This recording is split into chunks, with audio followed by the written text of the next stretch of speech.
कक्षा 6वीं के बच्चे नमस्कार।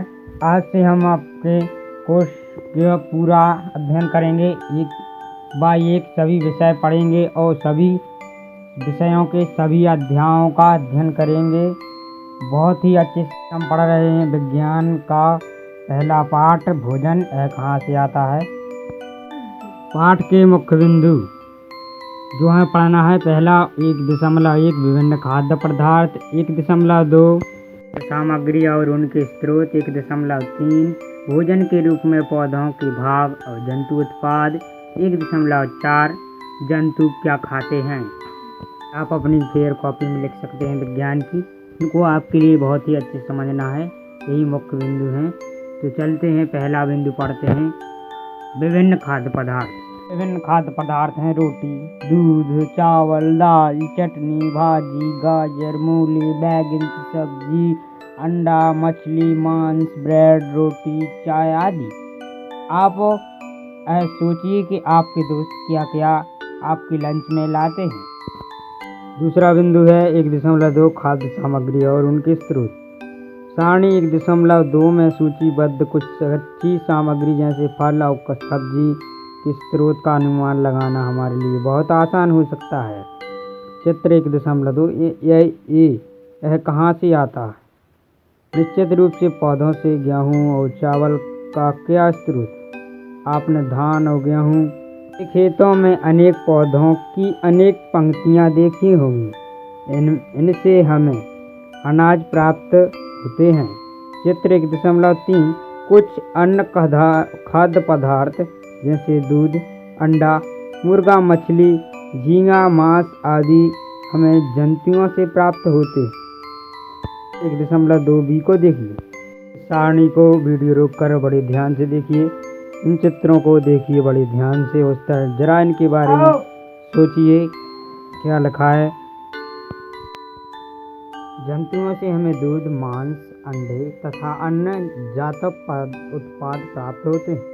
गाय, बकरी तथा भैंस दूध देने वाले कुछ सामान्य पशु दूध एवं विभिन्न दुग्ध पदार्थ उत्पाद जैसे कि मक्खन, क्रीम हैं।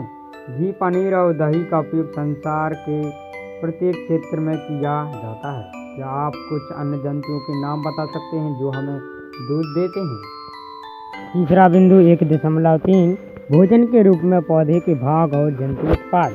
पौधे हमारे भोजन का एक मुख्य स्रोत हैं। हम पौधे के कौन कौन से भाग का उपयोग खाद्य पदार्थ के रूप में करते हैं।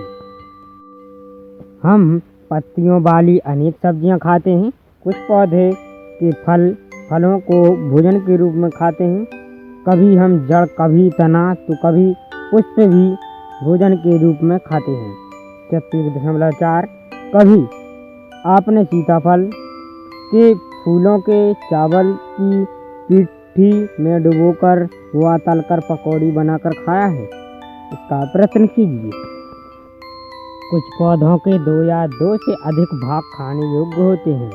उदाहरण के लिए सरसों के बीज से हमें तेल प्राप्त होता है एवं इसकी पत्तियों का उपयोग साग बनाने के लिए किया जाता है।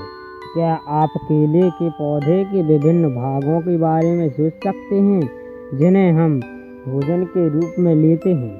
क्या आप किसी अन्य पौधे के बारे में सोच सकते हैं जिसके 2 या अधिक भाग खाए जाते हैं। क्रियाकलाप कीजिए। मूंग अथवा चने के कुछ सूखे बीज लीजिए।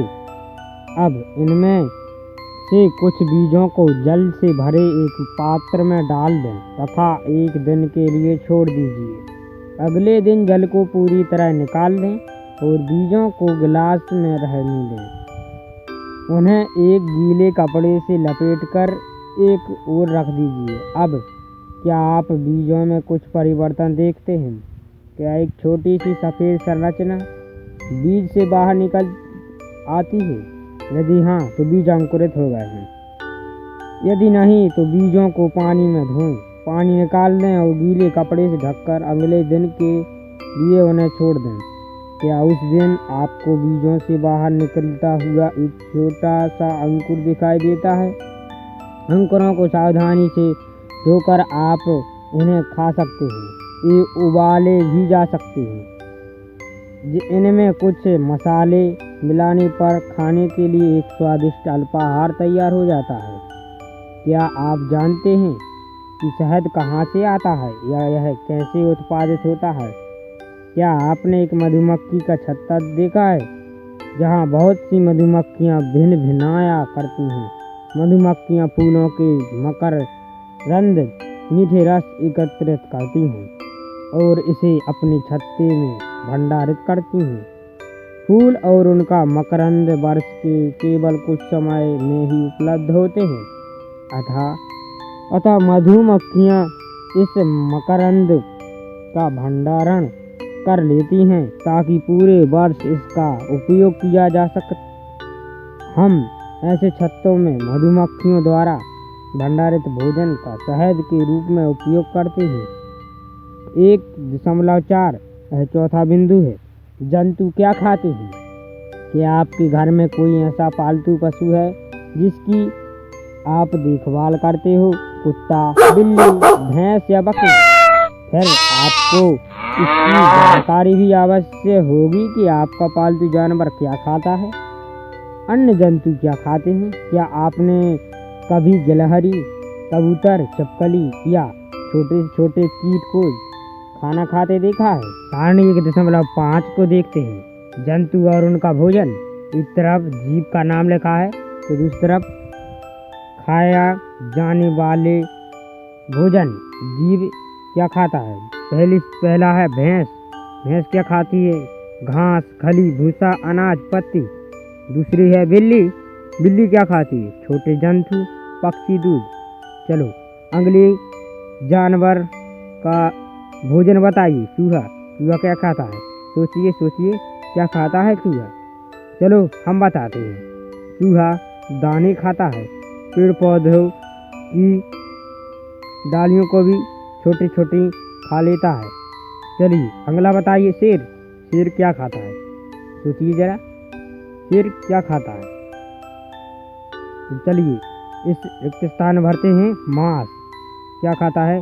जीवित जानवरों को मारकर वह खा लेता है। इसी प्रकार बाघ भी मांस ही खाता है, ताजा मांस जानवरों का। चलिए अगला है मकड़ी। मकड़ी क्या खाती है? मकड़ी कीड़े मकोड़े खाती है, जो कि आपने देखा होगा कि मकड़ी जाल बुनकर उसमें कीड़ा फंसा लेती है फिर उसे खा लेती है।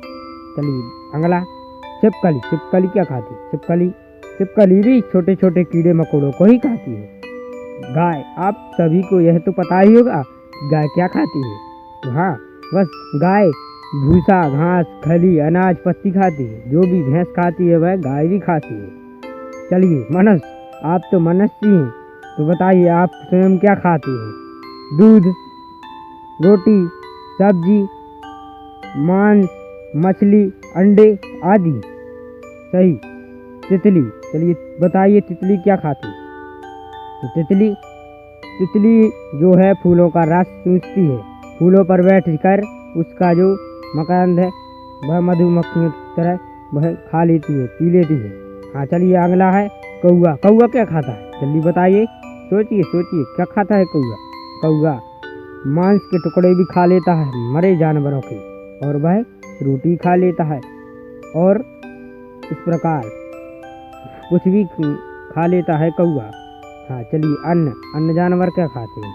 जैसे कि हमने पहले ही देखा गिलहरी। गिलहरी क्या खाती है?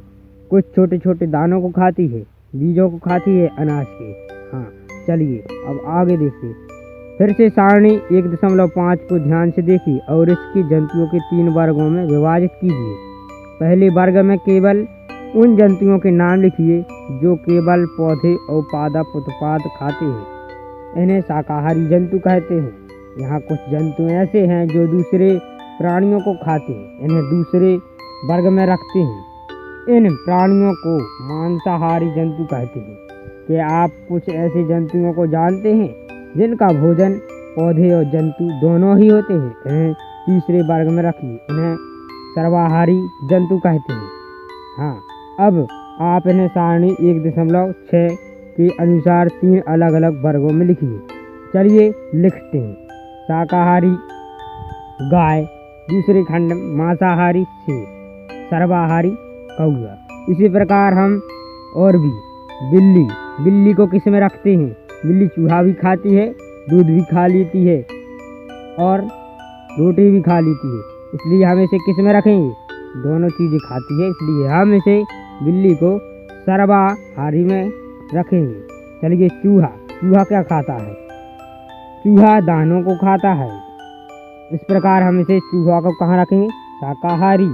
शेर केवल क्या खाता है? मांस, इसलिए हम कहाँ रखेंगे इसके लिए? दूसरी नंबर सारणी यानी मांसाहारी में। बाघ भी मांस ही खाता है, इसलिए हम किसे कहाँ रखेंगे? मांसाहारी में। मकड़ी क्या खाती है? सिर्फ कीड़े मकोड़े, इसलिए हम इसे रखेंगे मांसाहारी में। अब है गाय को कहाँ रखेंगे हम? क्या खाती है सिर्फ गाय? घास फूस भूसा, इसलिए हम इसे कहाँ रखेंगे? शाकाहारी में। मनुष्य क्या खाते हैं? मनुष्य मांस भी खा लेता है, पेड़ पौधों से प्राप्त भोजन भी खाता है, फल फूल, इसलिए हम इसे कहाँ रखेंगे? सर्वाहारी, दोनों खाता है। तितली सिर्फ फूलों का रस चूसती है, इसलिए हम इसे रखेंगे शाकाहारी में। कौआ तो दोनों खाता है और हमने पहले रख दिया है। अन्य जानवर आप सोचकर रख सकते हैं। हम जानते हैं कि हम में से बहुत से लोग ऐसे हैं जिन्हें पर्याप्त भोजन नहीं मिलता। हमें ऐसे उपाय खोजने की आवश्यकता है कि जिनके द्वारा देश में अधिक खाद्य उत्पादन किया जा सके। यही पर्याप्त नहीं होगा, बल्कि हमें ऐसे भी उपाय खोजने चाहिए जिनसे यह सुनिश्चित हो सके कि यह भोजन हम में से प्रत्येक को आसानी से उपलब्ध हो सके। प्रिय छात्रों, यह हमारा जो पाठ है, यह भोजन हमारा कहाँ से आता है, इसका पूरा अध्ययन हमने कर लिया है, मुख्य बिंदुओं को समझ लिया, पढ़ लिया है। अब हम इसके जो है एक्सरसाइज है अगली वीडियो में करेंगे। उस वीडियो की लिंक हम इस वीडियो की डिस्क्रिप्शन में भी दे दी है, आप उसमें जाकर देख सकते हैं। इस जो पाठ है भोजन यह कहाँ से आता है पहला विज्ञान का, इसके क्वेश्चन आंसर हम अगली वीडियो में करेंगे और समझेंगे। तब तक के लिए धन्यवाद।